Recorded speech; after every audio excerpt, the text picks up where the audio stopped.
And I'm saying 2015, there was no amendment even in 2014.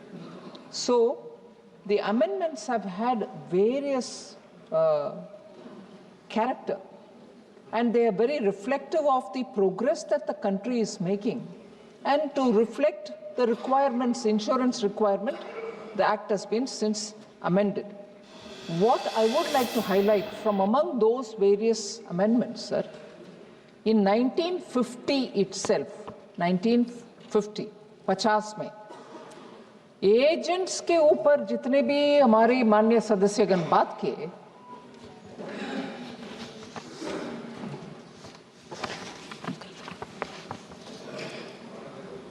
the first ever change in agents' commission was made even in 1950.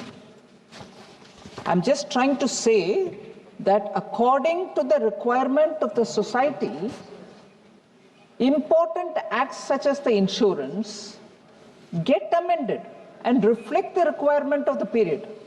What was the 1950 amendment, sir? I'm purposely highlighting. So what if it happened in 50, that many number of years ago? But I'm saying every government has to respond.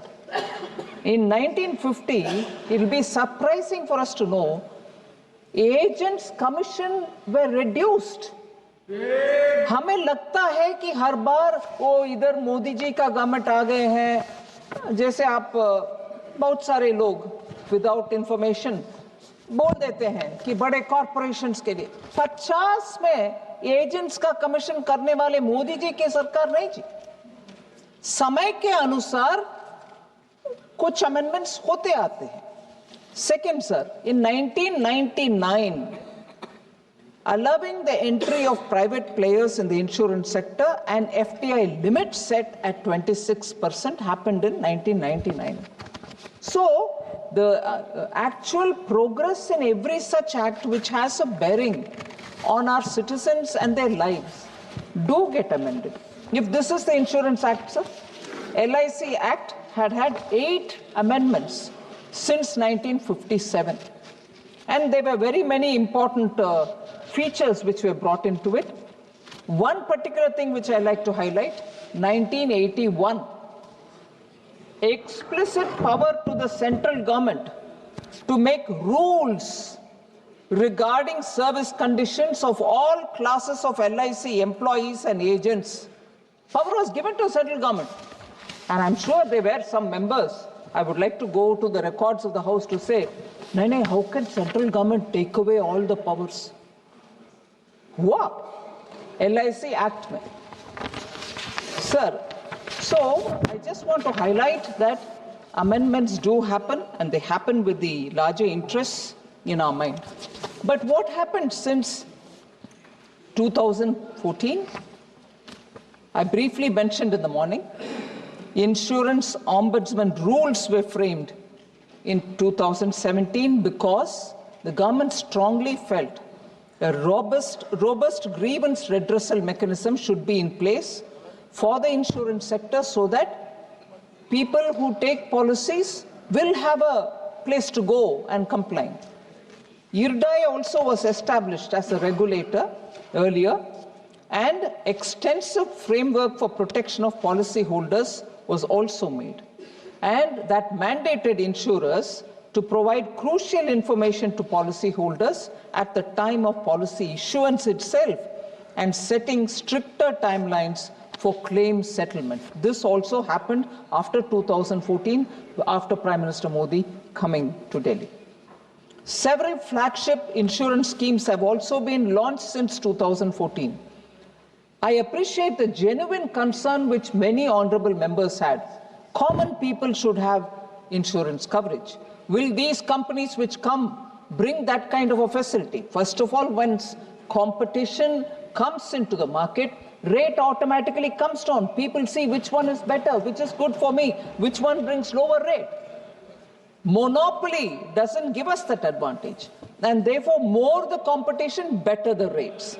And with that said, sir, even then, government has, in anticipation of covering and bringing all Indian citizens into insurance coverage, introduced PM Jeevan Jyoti Yojana, Bima Yojana, that is PM Suraksha Bima Yojana, Jan Arogya Yojana, Krishi Bima Yojana. So, literally for bringing everybody into the insurance world, insurance coverage world, schemes have been launched to a large extent backed by the government's funding, and also making sure the larger the insurance pool, the lesser will be the premium. That's been the guiding principle. So together these schemes have also provided the safety net to protect common citizens and farmers from any risk to their lives, health or livelihood. Another priority which our government has given, sir, is to strengthen the public sector insurance companies. Again, a point on which several members spoke. What will happen to our public sector insurance companies? I like to say, today listing of LIC, GIC reinsurance and New India Assurance has actually it's a step in the right direction. I heard Honorable Member N.K. Premchandran talk with great concern about what will happen to public sector companies. Here's the fact behind it. Since 2014, we are doing a lot of things to improve the ecosystem for insurance. Capital, very important point, sir. Capital to the tune of 17,450 crores have been infused into 3 public sector general insurance companies to strengthen their capital base. That was done by our government. As a result of these and other such measures, sir, LIC, GIC Reinsurance and Agricultural Insurance Company, which is AICIL, reported their highest ever profits last year. That's the kind of focused attention we are giving and infusing capital where they need so that they can compete better in the market. And they've also, and other companies, related such companies have also started turning profitable. But to attract global capital and technical know-how, the FDI limit had to be changed. FDI limit for insurance companies was increased from 26%, that 26% which I told you about earlier, which was brought in 1999 itself. So 26% 99 was increased to 49% in 2015. And from 49% to 74% in 2021. So foreign reinsurers were permitted to set up branches in India, thereby increasing the local reinsurance capacity while retaining the reinsurance premiums within the country. Repeatedly, I've heard several members saying, what will happen to the premiums paid by Indian citizens? Will that be taken away by the foreign companies? No. Even earlier, when foreign reinsurers were permitted to set a branch in this country, the money which has been collected as reinsurance premiums in this country are retained in this country. They are not allowed to take it out. Similarly, the FDI limit for insurance intermediaries was raised to 100% in 2019 to enable them to provide better advisory service to our citizens. So the presence and the kind of robust insurance sector environment that we've built up has resulted in positive outcomes. That is why even at the time of introduction, I did say this. Several members asked me questions about what was the number did you say? I'll repeat it for everybody's benefit. Number of insurers in 2014-15 were 53. But in 24-25, we have 74.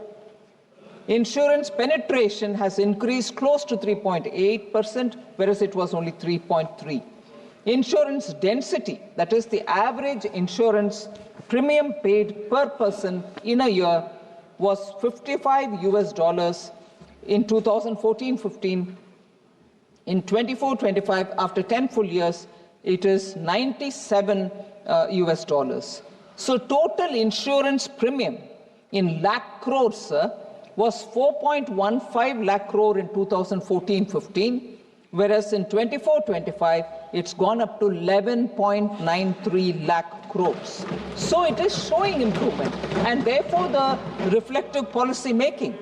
Assets under management, again in lakh of crores, is 24.20 lakh crores in 2014-15, whereas in 24-25, that's gone up to 74.43 lakh crores asset under management. Sir, FDI limits for insurance company, now 24-25, before this bill, is at 74%. Insurance intermediaries is already at 100%. So you may recall, and through you I'd like to tell the members in the House, 56th GST Council meeting, which was held in September this year, unanimously agreed to remove GST on individual life and health insurance premium. There is now a 0% GST rate, which was earlier 18%. And in this very House, at least a year ago, you may recall, Honorable Speaker, there was so much of a debate saying, what's the GST Council doing? Why can't you bring it down? And I'm grateful to the GST नहीं, ये Council. बहुत मांग थी सदन की और आपने इसकी मांग को माना, डिमांड थी। धन्यवाद सर। सदन की भावनाओं का आपने आदर किया। हाँ जी, थैंक यू। हाँ सर। हाँ?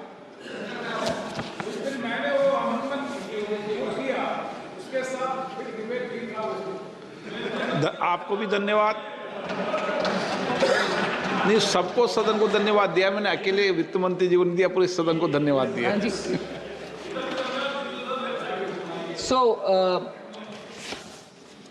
So this nil GST on individual health and life insurance is a significant tax relief, sir, that directly reduces the cost of premiums of policy holders, and the GST Council, through its instruments, are watching how it's playing out. There are, of course, comments from some people through the social media saying maybe the companies are increasing the premium, not giving the benefit, but even that is closely monitored by the GST Council and its Secretariat.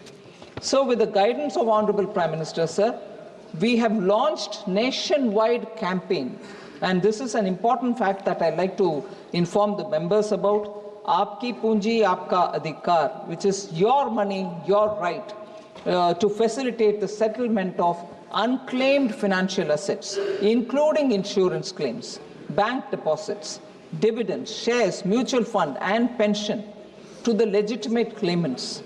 This drive was launched in October, sir, from 5th October. Almost 500 districts have had this camp. And this camp had participation of public representatives, district administrations, and also officials from the financial institutions. The insurance regulator... माननीय वित्त मंत्री जी, अपनी पूंजी अपना अधिकार जो आपने चलाया था कंपनी ने, उसमें बीमा भी थी, जमा पुराना पैसा भी था, उसके बारे में थोड़ा मेंशन कर देना। हाँ सर, ताकि माननीय संसद सदस्य अपने अपने इलाके में इस कार्यक्रम को करेंगे। Sure sir. Sir, so this campaign sir 5th अक्टूबर से चालू, 500 डिस्ट्रिक्ट्स को हमने कवर कर दिया है, और उसमें as I said public representatives, district administration and officials from the banking institutions have all participated.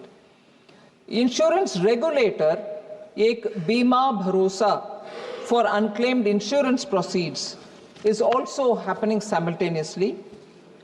Unclaimed insurance policy ko unke legitimate claimants ko, whoever is the inheritor, it has been given.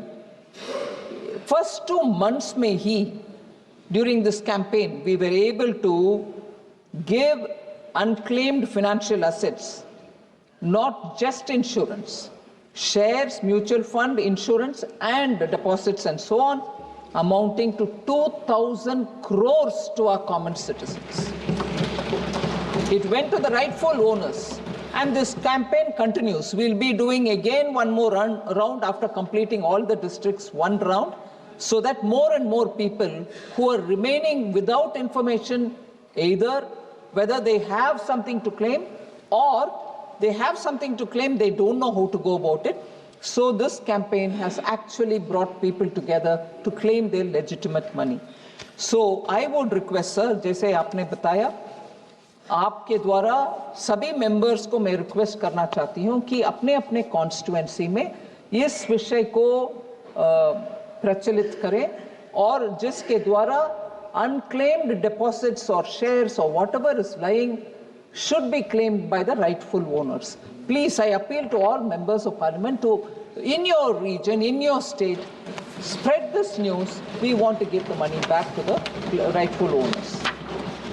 Sir, highlights of this bill about which the charcha has happened.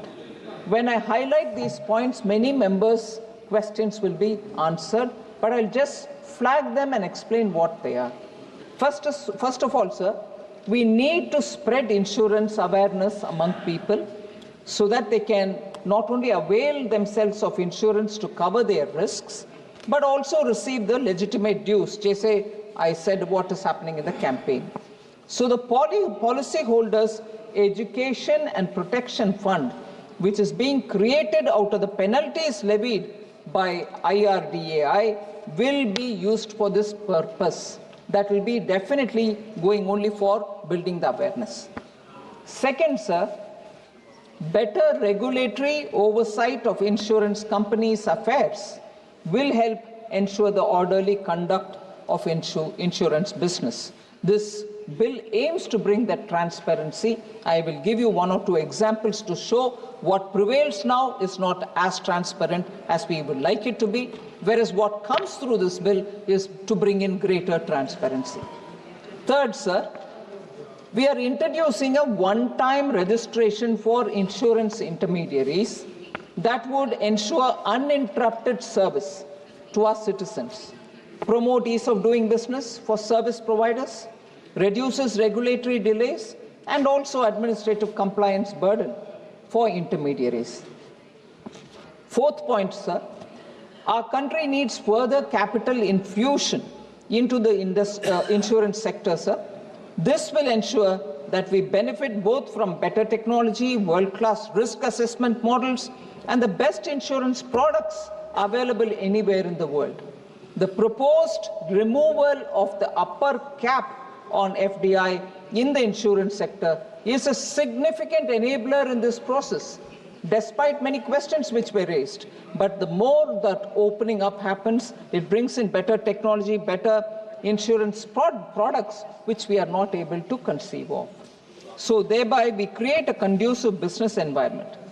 Another point which will address the concern which Honorable Member N.K. Premchandran mentioned, we are standardizing the regulation making process by introducing standard operating procedure for regulation making and mandatory public consultation on all regulations by the Insurance Regulatory Authority to ensure that the process is consultative and transparent. That issue that you may fast track the route or whatever, or you take up the power for urgent or risk mitigating regulation and you're giving it all away to IRDAI is not well founded at all. We are standardizing the process. The regulation making and mandatory public consultations will bring in that necessary transparency. It is not really emboldening or giving more powers to the regulator. So as per the current provision, this is the point that I wanted to use as explaining where we are better off with this proposed bill. As per the current provisions, sir, intermediary licenses are directly cancelled when found violative of law. We are introducing suspension of intermediary license instead of direct cancellation, because that will provide time for compliance and allow the intermediary an opportunity to strategize, streamline operations, bring in greater transparency, that is during the period of suspension, so that he is given time to correct himself so that citizens can be better served. That's what is being brought in now. Provision for merger of a non-insurance company with an insurance company would promote a simplified corporate structure. We have had quite a lot of instances where companies are, the holding company is doing similar thing, the subsidiary is doing similar thing, they are not able to give better synergy. So this provision would bring to greater synthesize the parent and the holding company with their subsidiary and both doing similar comparable assignments. Even earlier, sir, one of the points which I wanted to say, but now I'll say it, the legal requirement to seek prior approval of the regulator for transfer of share capital has been raised from 1% to 5%. What does this aim at? It aims to reduce compliance burden for insurers and for regulators, thereby promoting ease of doing business. Even earlier, for 1% prior 1% share transfer, they had to rush to the regulator. At least now it will be only when it is 5%, and therefore the ease of doing business comes in. Sir, reducing net own fund requirement for foreign reinsurance branches from 5,000 crore to 1,000 crore would invite more reinsurers to come into this country for creating greater risk management, risk capacities that they would have, and would create a level playing field for the foreign foreign reinsurance companies in domestic tariff area as opposed to that which prevails in the foreign IFSC, because we want Indian citizens to get the same benefits as much as those who operate in the IFSC would be giving. So the central government may, by notification, apply with modifications or exempt the insurance intermediaries operating in any special economic zone, inclusive of IFSCA, from the provisions of the Insurance Act. This is only with particular, the exemption will be offered only in certain conditions, and this will only be aimed at getting more investments. But that is only after the application are scrutinized and the objective is kept intact. We are providing further, sir, autonomy to LIC. This is one of the important things which many of the members were talking about, but this point will address it.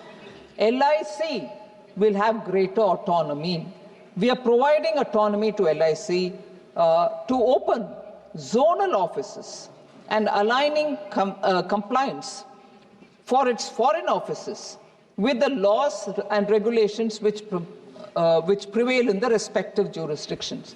Now, even if they want to open one zonal office in an area where business is thriving, they will have to come to the government, seek the permission, the files move up and down, and then the permission is given, and then they go open, by which time months pass. Whereas if it is given to their own board, decision can be a lot more professionalized. That's one of the things which we are doing by the amendment we are bringing for the LIC Act. We are also empowering the regulator. This is very important, because many members thought we are empowering the regulator. It's so empowered. It is empowered for a very good thing, that is disgorging wrongful gains. When most of the time wrongful gains happen and somebody's gained it, you don't have the statutory power to disgorge that and give it to whoever have been made to suffer. Now this one will give that power to the regulator to disgorge wrongful gains from insurers and from intermediaries. So when insurance companies have made wrongful profit, that will be disgorged by the regulator. And this is one of the very insurance policyholder friendly steps. We are also proposing, sir, to rationalize penalties to be imposed by the regulator. The maximum limit of penalty on insurers for default in complying with or acting in contravention of the Insurance Act or the regulator IRDAI Act has been proposed to increase from 1 crore to 10 crores. Now insurance intermediaries have also been included under this provision.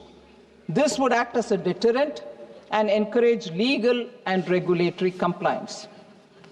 Earlier, the fine of 1 crore, which we are now proposing to increase to 10 crore, was only applicable to the insurance companies and not for the intermediaries. Now we are bringing both on board, and both will be at 10 crore penalty, so that there will be some deterrent from compliance oversights, as a result of which many of the insurance holders, policy holders suffer. And the last point, sir, which is the main feature, all these are the main features of this act, and the last of the main feature is an entity, for instance, engaged in the business of insurance will have to categorically use the name insurance, assurance, insurance company in their names. You cannot operate anymore by not having the word insurance or assurance in your name. So it will directly relate to the common people saying, oh, this is a recognized insurance company. Without mentioning the word insurance, a lot of questions are raised as to, are they genuinely in the business of insurance? Who are they? Are they doing it? So on. So similarly, sir, an insurance intermediary will have to necessarily indicate the nature of its business and service to identify itself with the kind of services that it extends. So we hope that this will avoid mis-selling of policies and wrong sale with features which are not aligned with what is proposed. So with these proposed changes, the insurance law will ensure accessibility and affordability of insurance to our citizens, meeting with the goal and objective, insurance for all. But there are, besides this, 1 or 2 points which I will explain to the honorable members who have raised these questions. Sir, should I name the members who are not here who raised the issues, or just say the points because it will benefit everybody else? Sir, government, as I said, has taken a lot of steps. General विषय बोल दे सबका एक साथ मिलके. So, as I said, एक सदस्य का नाम अगर आप नहीं लग जाए तो हर मंत्री को फिर एक सदस्य का नाम लेके ही जवाब देना पड़ेगा. तो इस सिस्टम को खत्म कर दो, नहीं तो आप किसी का जवाब नहीं देना चाहे तो फिर क्या करेंगे? फिर कहूंगा मैं इसका भी जवाब दो. Okay, sir. जनरल के So I've explained how the government has taken a lot of steps towards giving general coverage for the common people. उसमें एक विषय मैं जरूर कहना चाह रही हूँ, sir. On affordable insurance schemes like the Jeevan Jyoti, Suraksha Bima Yojana, we have seen 81 crore enrollments, and we have settled the claims to the beneficiaries to the tune of 23,440 crores. So those which are aimed at the common poor citizens of India are getting their monies back when unfortunate incidents happen and the policy has to be invoked. Sir, Ayushman Bharat Jan Arogya Yojana has benefited 12 crore families. The scheme provides free medical care up to 5 lakh per family per year to the poor and underprivileged. So 12 crore families. For this, further, this scheme has also been opened for senior citizens, and accordingly more than 80 lakh senior citizens have been enrolled under the scheme. And 56,401 crore has been settled to the beneficiaries under this senior citizen scheme. So money has gone into the hands of people with whom they've lived, meaning senior citizens have lived. Senior citizen का आशीर्वाद मिलेगा sir, बहुत अच्छा काम किया. Senior citizen का उम्र वाला आशीर्वाद मिलेगा. Sir, just to give a matter of fact data, sir, currently there are 74 insurance companies in the country, and out of these, 40 companies have FDI. As below, I'll give the numbers because Honorable Member Lavu Sri Krishna had this question to ask me about the number of companies. I just want to highlight the fact. Percentage of FDI and the number of insurance companies. In 10 of them, less than 26% FDI is there. I said total of 74. In 10 of them, less than 26%. In 23 of them, between 26 to 49%. In 3 of them, 49 to 74%. And at 74%, there are 4 of them who have FDI at 74%, sir. So I want to highlight the fact, the enhancing, this is another point which Honorable Member Prem Chandran spoke and a few others have also spoken. So if there is need for growing protection through insurance in this country, we need to have insurance more accessible. Enhancing FDI limit through Section 3AA of the bill to 100% will enable global insurance to inject substantial capital directly without waiting for domestic partner to invest capital in parallel. Because we have heard a lot of these FDI people who want to come into this country searching for a partner, joint venture partner. It's a mammoth effort. Now, by doing this, we are able to bring them to the country directly, of course, with all the Indian laws which are passed by this parliament for LIC or insurance will apply to them. They are not coming to, be without any regulation on them. There was this question, why are we rushing this bill? This has been in discussion for quite some time, sir. And this bill, of course, was put up to the members through the portal even on the 14th. We are discussing the provisions of the bill extensively now for almost 4 hours.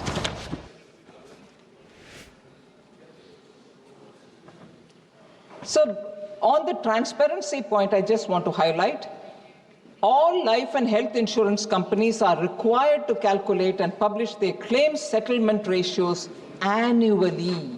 It is a compulsion on them. This data is also collated and published by the insurance regulator in its annual report. So there is no way that the details will remain secretive. It is for us to use and look at their websites. Every quarter they keep updating it, particularly health and life insurance. Sir, I had given the data of different Bima Yojana, but there was a particular question about even does it cover the people of Uttar Pradesh? I want to answer to a member who was here.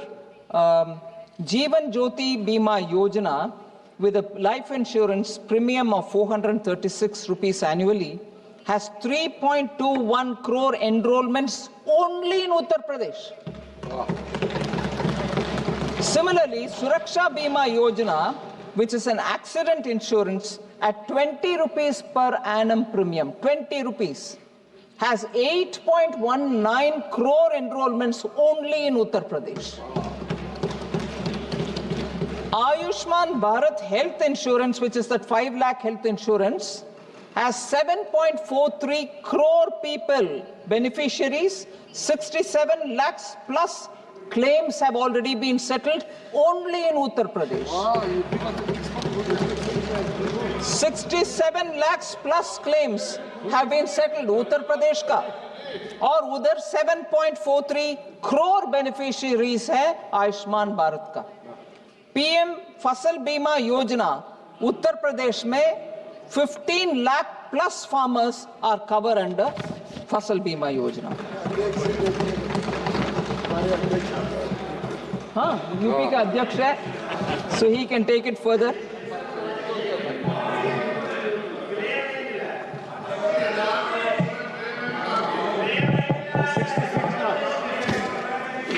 मैं data दे रही हूँ sir. Sir,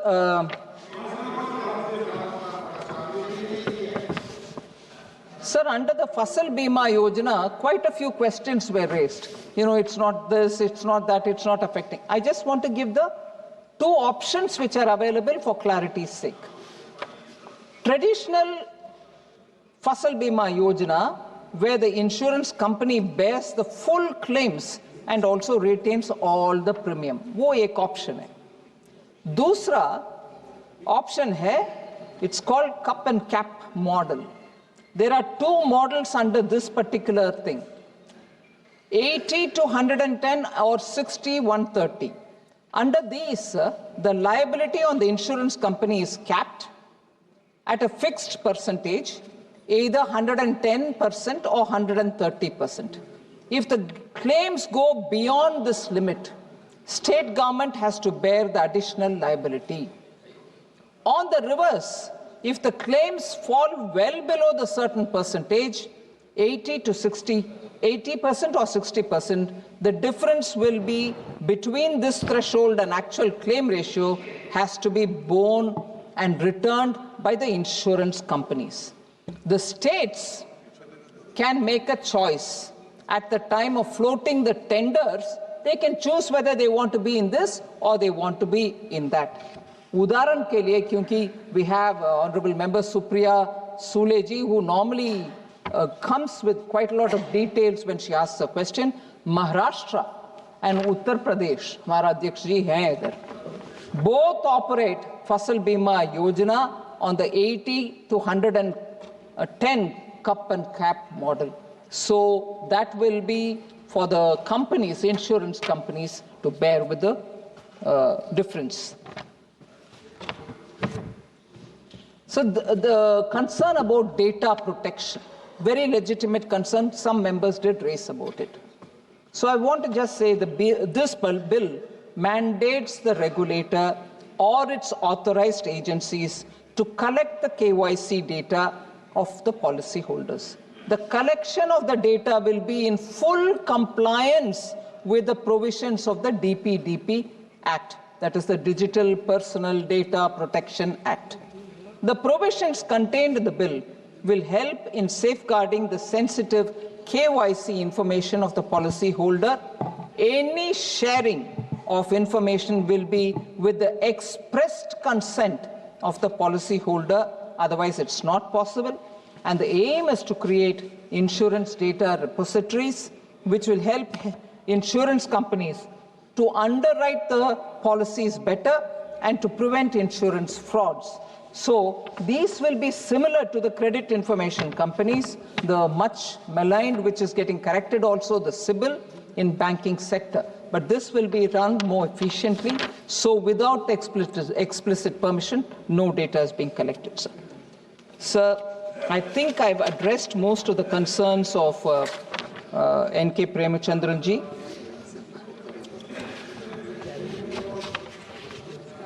Sir, again a concern about insurance agents.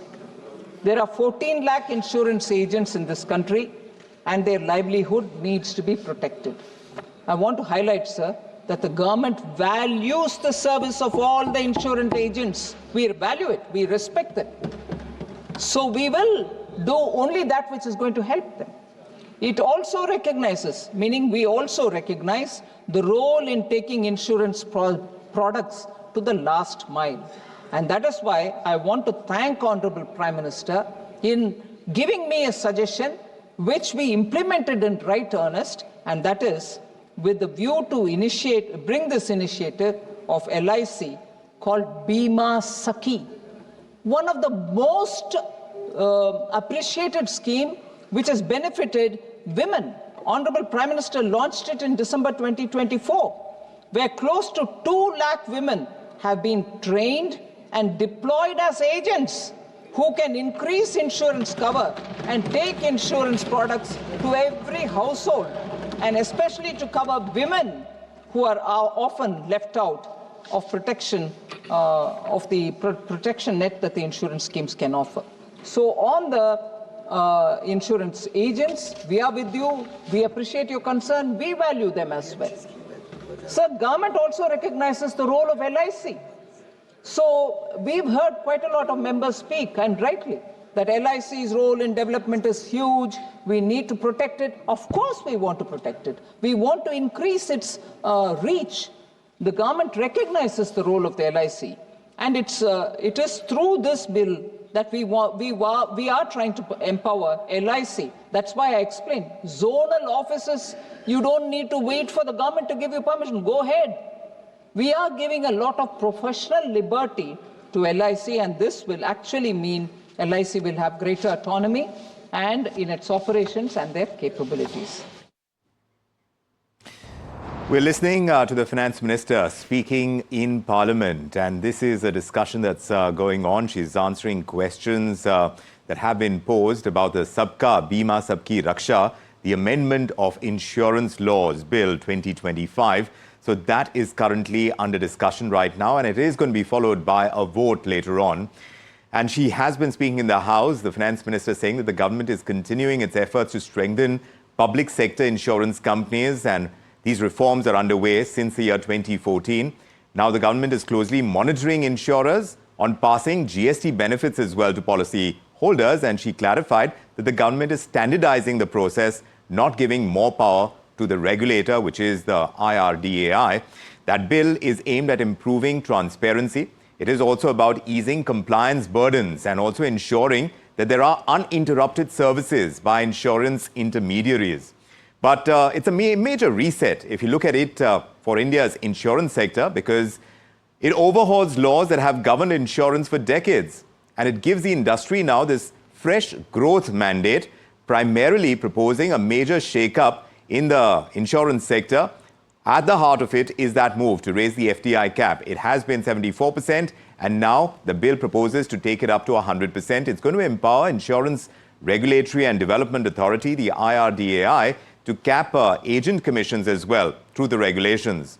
So yes, it is going to strengthen the insurance regulators' oversight over insurers and intermediaries as well. So there are several aspects to this. But how will the insurance sector strengthen policy protection? How is it going to empower the insurance regulator? How will it give greater operational autonomy to LIC? Let's get that discussion going. Thomas Devasya is joining us, insurance expert and former member for the non-life part at IRDAI. Ashwini Ghai is going to join us. He's former executive director at LIC. I believe he's already with us. And Ranveer Sharma is here. He's president of the Life Insurance Agents Federation of India. Gentlemen, thank you for making the time and joining us. Thomas Devasya, now at a broad level, tell us what you think the Insurance Amendment Bill is fundamentally going to change in how the sector is regulated. Beyond the headline reforms, tell us what you see coming.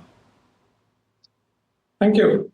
Well, basically, I think the entire focus is on ensuring that there is greater infusion of capital into the market. And with that, there have increased underwriting capacities, new products, new lines of business, and overall market development. I think this is the primary focus of the government. That is to somehow give the incentive to increase the expansion of insurance in the country. So, Mr. Ghai, from LIC's standpoint, if you look at that in particular, does this bill represent a sense of continuity with the kind of reforms we've had in the past, or do you think there is a structural break in how the insurance business is conducted, how it is used to operating in, and how it's likely to operate with the new law coming in? I think it is a continuity, but the pace of change has increased. With these bills coming in, LIC has been always, reforming itself and going from one change to another to stay with the times, to stay with the latest developments. And after the IPO in 2022, I think the changes in LIC have taken a faster pace. I believe these changes will strengthen LIC in many ways. Two ways. Number one, that more autonomy, as the Finance Minister said, in terms of opening of branches and zonal offices. And number two, the coming of outside the foreign direct investment, I think that will bring in better systems and procedures and which can be implemented across the industry. I'm looking forward to basically increase of penetration and some developments in the distribution space coming in with the coming in of the insurers, new FDI, with increase in FDI. So, I mean, there is a lot to look forward to in terms of the new legislation. But Ranveer Sharma, from your perspective, for agents, for insurance agents, they must be watching this bill very closely. When the insurance regulator is getting empowered to cap commissions for agents through regulation, is there a big concern for agents on the ground? Vikram ji नमस्कार। नमस्कार। मैं हिंदी में बोलूं चलेगा? जी बिल्कुल चलेगा। हाँ, धन्यवाद धन्यवाद। देखिए, ये जो 100% एफडीआई गवर्नमेंट लागू कर रही है या करने जा रही है या कर भी है, तो इसका असर एलआईसी पर तो पड़ना ही पड़ना है। इसके प्रभाव देखना बेटा, देखो इसका प्रभाव और दुष्प्रभाव दोनों ही सामने आएंगे।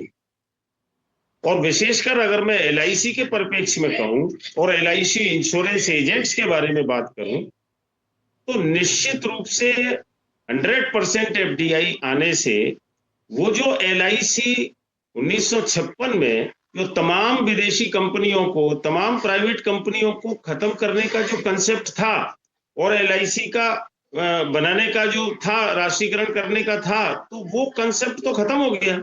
और जो सोशल सिक्योरिटी की फीलिंग जो हम देने वाले थे, जो ग्रामीण क्षेत्रों में जो हमारी सोवरेन गारंटी के आधार पर जो हम लोगों को जो है ये एश्योर करते हैं कि आपका पैसा सुरक्षित है, आपका इन्वेस्टमेंट सुरक्षित है, आपके हित सुरक्षित हैं, तो ये जब हम लॉन्ग टर्म इंश्योरेंस इन्वेस्टमेंट करते हैं और ये प्राइवेट कंपनियां जो आएंगी, ये कोई जो है सोशल उसके लिए तो आ नहीं रही है, ये तो अपना प्रॉफिट कमाएंगी और हमारे देश में कमाएंगी और अपने देश में ले जाएंगी। तो एक असुरक्षा की भावना भी होगी।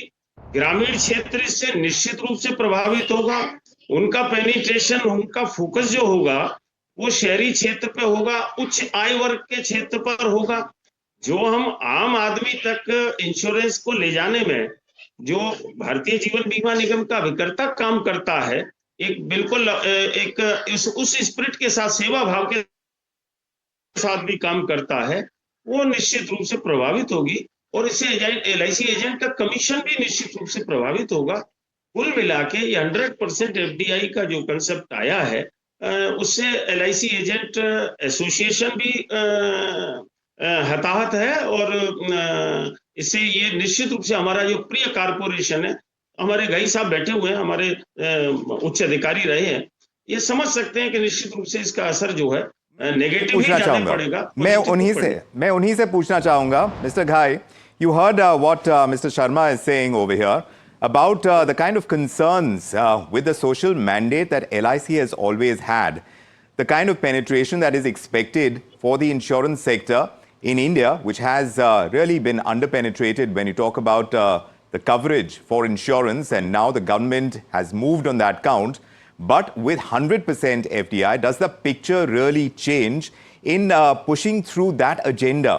Or do you think, like Mr. Sharma is pointing out, that this is going to be only to the benefit of those players who are looking at this market as a market and profits at that?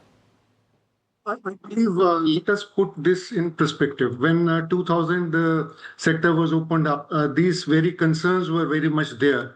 And from there we have come 25 years today.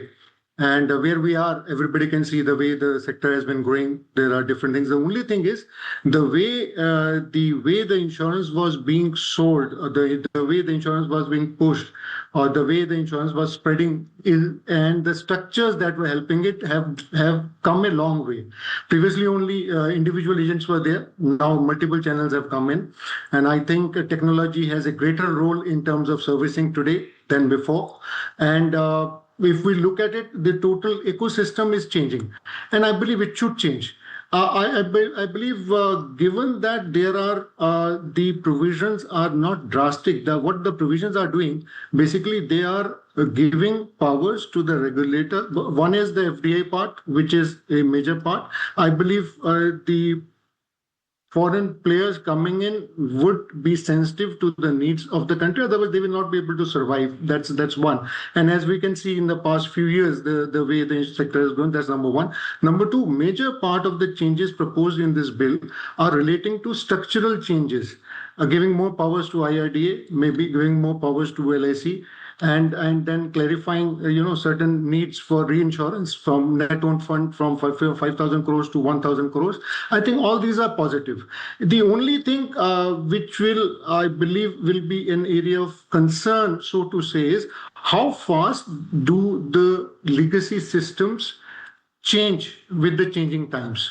And I believe LIC as an organization has always learned from the environment around and always grown. If you look at the past history, it has always been growing, and still it is a major contributor. Overall, I believe it will be positive for the insurance sector. Positive for the insurance sector, and you're saying for LIC there is continuity, and this kind of opening up, that is not going to change by way of the kind of social agenda that LIC has had. But Mr. Devasya, would you agree with that? Also, this bill is significantly strengthening the insurance regulator's powers, and that's over payouts and disclosures and commissions. So do you think we are seeing that balance still decisively in favor of policyholders? It is. Indeed, it is for the policyholders that a lot of structural changes and, certain nuances have been introduced in the regulations. And let me also, address this concern with regard to control on agency commissions. IRD always had that ability to apply limits on agency commissions. In the context of the more liberalized expense of management regulations that IRDA did, agency commissions have been left to be set by the individual insurance companies. One thing let's appreciate that without distribution, insurance market in India will never grow. And distribution agents as well as all the other insurance intermediaries are very critical. IRDA's structural changes with regard to regulations are only towards supporting increase in distribution, supporting servicing of the sectors that have not been addressed by the insurance industry, and also supporting growth, overall growth and strength in terms of risk retention of the Indian market. So it's all positive and it's all oriented towards protection and enhancement of policyholder experience. But Mr. Ghai, if I can come to you, because trust is an important part of insurance products and there has been mis-selling. It is still more of a distribution problem than a regulatory one, but in terms of what the new law is likely to bring to the table, tighter oversight on payouts and disclosures, do you think that could materially improve the trust that insurance products have had? I think one good change that will the regulation, as Mr. Devasya just said, that regulator always had powers to control the commission, but there were very extensive regulations till 2023. 23, it was made more open. There was it was within overall expenses you could get commission. I believe the focal point now with the coming of insurers from outside will be how best do I serve the customer. Trust is nothing but a relationship with the customer where he understands that you are working for his welfare and you are thinking for his best. And I believe in for the survival of the companies, companies will have to, and the various channels will have to bring in that culture of not mis-selling. I believe mis-selling would not be would be a very harsh word to say. It's not actually X, but it's a push product. Somewhere the push is more, somewhere the push is less. And it is, to my mind, not channel specific, though some channels are being named. I believe it could be anywhere. But of late, the question has arisen because people have become sensitive to it and customers have started asking that such incidents should not happen. Overall incidents may be low. If you look at the complaints, if you look at the complaint numbers and others, they are minuscule. But the sensitivity has increased, and I believe in times to come, with the more foreign players coming in, things should improve, because then we'll have to, otherwise you will not survive. An insurer will not survive, or a channel will not survive if it works to the detriment of the customers. Ranveer जी, आप क्या कहेंगे, क्योंकि यहाँ एक commission को एक limit दी जा रही है कि आप उस कैप से ऊपर नहीं जा सकते, तो इस वजह से आपको लगता है कि जो एजेंट कमीशंस थे, तो वो एजेंट्स का जो मिस सेलिंग जो रिपोर्टेड हुआ करता था उसमें कमी आएगी? विक्रम जी, मिस सेलिंग की जहां तक बात है, हमारे IRDA के भी आदरणीय थॉमस साहब बैठे हुए हैं और देवाशीष जी, तो ये क्या है कि LIC की मिस सेलिंग का अगर आप देखेंगे तो गवर्नमेंट ने भी एक्सेप्ट किया है कि जो बैंक चैनल है या अदर चैनल हैं, जो इंश्योरेंस एजेंट को छोड़कर मिस सेलिंग अगर सबसे ज्यादा होती है तो अदर चैनल से होती है। मैं ये पूछना चाहता हूं या मैं जानना चाहता हूं कि हमारे क्या इंश्योरेंस कंपनीज ने और क्या आईआरडीए ने वो प्रिकॉशन लिए नहीं कि जिससे मिस सेलिंग रुके। वो मिस सेलिंग के लिए एजेंट जिम्मेदार नहीं है, इनके अपनी पॉलिसीज हैं जो जिम्मेदार हैं। और बैंक के थ्रू जिस तरह से इंश्योरेंस किया जाता है, धोखे में रख के कि लोन लेने कस्टमर जा रहा है और उससे एक साइन करा लिए जाते हैं एक पेपर पर और उसका इंश्योरेंस कर दिया जाता है और वो पॉलिसी कभी चलती नहीं है। हम पॉलिसी करने से लेके और उसके एंड तक, जीवन के साथ भी और जीवन के बाद भी हम लोग सेवाएं देते हैं। भारत के विभिन्न प्रकार के क्षेत्र, विभिन्न प्रकार की भाषाएं, विभिन्न प्रकार की विविधताएं, और इन विविधताओं में अगर कोई कामयाब हो सकता है तो इंश्योरेंस एजेंट ही कामयाब हो सकता है। ये जो चैनल, जो डायरेक्ट जिस तरह से अब जिसको फोकस किया जा रहा है, वो एक प्रॉपर एक स्पेसिफिक सेगमेंट तक रह जाएंगे। Sir, if I may interrupt, I need to go back to the Parliament. I understand that bill has been passed in Parliament, and now, of course, we'll be waiting for more details to come through. But the news right now, and the breaking news, is that the bill has been passed in Parliament. The House has been adjourned now. So it's an important piece. We have been referring to it, and we have been talking about all its provisions and what changes and what doesn't. Mr. Devasya, according to you, the operational details now to regulations, now rather than statute or law, you know, that operational detail is moving towards regulations by the insurance regulator. More autonomy, like you said, for LIC. As a former regulator, does this give the insurance regulator, the IRDAI, the kind of agility, the kind of teeth it needs? Or do you think it creates a bit of uncertainty for the industry because now the ball is in the court of the regulator? Well, I think IRDA has been quite agile with regard to whatever reforms you have witnessed in regulation, in simplicity of verbiage that enters legal contracts and statutes. That work had been going on since 2024. It was visible since 2024. Currently, what IRDA has to do is to basically just perhaps do some small alignment with regard to what changes have been proposed in the insurance bill that is now being passed in Parliament. And I believe that the market will see things much more in a predictable manner, and predictability is very critical for continued investment interest into the insurance sector. That said, with regard to intermediation, I believe there's a lot of worry about it, especially with regard to the narrative that insurance commissions are going to get controlled, platform fees would get affected, online distribution could get affected. I think these are very misplaced concerns. All channels will have the opportunity to enlarge their operations, and IRD will be only working to support the entire spread of both insurance investments in the country, as well as increased interest in intermediation and the entire agency force. Well, now that the Lok Sabha has passed the Insurance Amendment Bill 2025, Mr. Ghai, you think the kind of reduced compliance burden, the kind of eased licensing norms, is that going to change the cost structure for insurers, especially the large incumbents, and LIC is the one? I believe yes. Not only this one provision, but basically empowering the regulator to make regulation, give it the autonomy to make regulations on a larger part of the subjects within the insurance sector is going to help the sector becoming more agile and more cost efficient in times to come.